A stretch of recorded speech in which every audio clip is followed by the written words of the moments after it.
संसद भवन का उद्घाटन होने वाला है। इसी दिन हिंदुत्व विचारक विनायक दामोदर सावरकर की जयंती है, जिसकी वजह से विपक्षी दलों ने नई संसद भवन का बहिष्कार करने की बात तक कह दी है। वहीं अमित शाह ने प्रेस कॉन्फ्रेंस करते हुए नई संसद भवन के निर्माण से जुड़ी जानकारियां साझा की, विपक्षी दलों के विरोध पर बात कही। लेकिन अमित शाह के प्रेस कॉन्फ्रेंस में जो सबसे आकर्षित बात थी वो थी सेंगोल की। गृह मंत्री अमित शाह ने बताया कि इस अवसर पर एक ऐतिहासिक परंपरा पुनर्जीवित होगी, जिसके पीछे युगों से जुड़ी हुई एक परंपरा है। इसे तमिल में सेंगोल कहा जाता है और इसका अर्थ संपदा से संपन्न इतिहास है। जब पीएम मोदी को सेंगोल के बारे में जानकारी मिली तो इसकी गहन जांच करवाई गई। फिर निर्णय लिया गया कि इसे देश के सामने रखना चाहिए। चलिए हम सेंगोल की पूरी इतिहास के बारे में जानते हैं।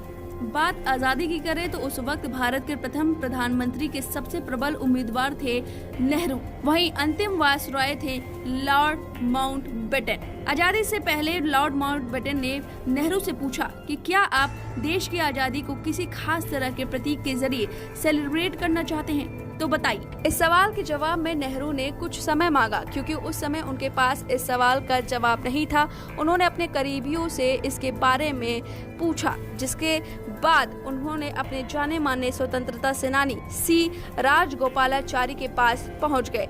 राजगोपालाचारी मद्रास के सीएम रह चुके थे, उन्हें परंपराओं की पहचान थी। उन्होंने नेहरू को राजदंड भेंट करने वाली तमिल परंपरा के बारे में बताया। इस परंपरा में राज का महायाजक यानी राजगुरु नए राजा को सत्ता ग्रहण करने पर एक राजदंड भेंट करता था, यानी कि जब राजा को दूसरे राजा को सत्ता सौंपना होता था तो उसे राजदंड भेंट किया जाता था। परंपरा के अनुसार यह राजगुरु थिरुवदुथुरै अधिनम मठ का होता था। राजगोपालाचारी ने सुझाव दिया कि यह आपके पीएम बनने के बाद माउंटबेटन आपको यह राजदंड स्वतंत्रता और सत्ता हस्तांतरण के प्रतीक के रूप में दे सकते हैं। नेहरू राजी हो गए और लगे हाथ राजगोपालाचारी को इसकी व्यवस्था करने की जिम्मेदारी भी दे दी।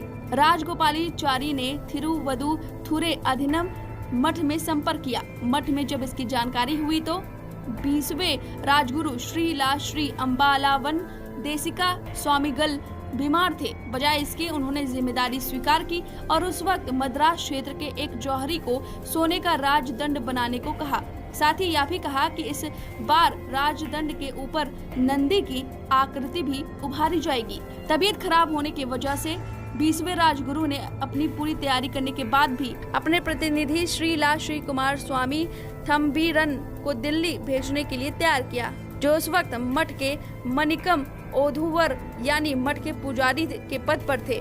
2 अन्य प्रतिनिधियों के साथ राजदंड को दिल्ली लाने के लिए जवाहरलाल नेहरू ने एक विशेष विमान की व्यवस्था की थी। 14 अगस्त 1947 को रात के 11:45 पर यानी कि करीब 15 मिनट पहले मठ के पुजारी ने राजदंड माउंटबेटन को दिया।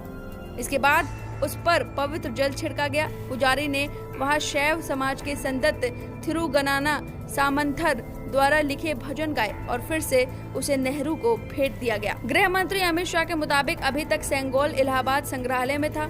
अब संसद भवन में इसे रखने से उचित कोई जगह नहीं हो सकती। एक सवाल के जवाब में उन्होंने कहा कि नए संसद भवन के निर्माण के दौरान एक टीम ने रिसर्च की।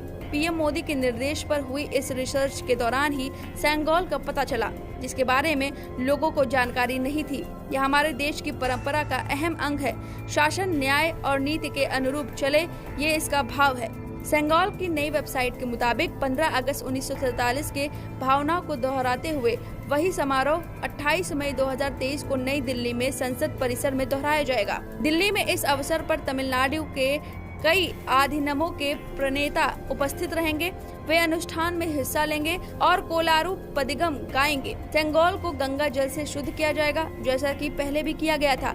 इसे एक पवित्र प्रतीक के रूप में प्रधानमंत्री श्री नरेंद्र मोदी को सौंपा जाएगा। चेन्नई में एक ब्रांड है, उम्मीदी बंगालू ज्वेलर्स। यह ब्रांड उम्मीदी परिवार का है, जिसकी 5वीं पीढ़ी आज तक इस बिजनेस में है। परिवार करीब 120 साल से चेन्नई में इस धंधे में है। उसके पहले भी इनके पुरखे वेल्लोर के एक गांव में आभूषण बनाने का छोटा धंधा करते थे। कंपनी की वेबसाइट पर दावा किया जाता है कि माउंटबेटन ने जो सेंगोल नेहरू को सौंपा था उसे इनके पुरखों ने ही बनाया था। अब सेंगोल से जुड़ी इन सभी जानकारी पर आपकी क्या राय है, हमें कमेंट करके जरूर बताएं।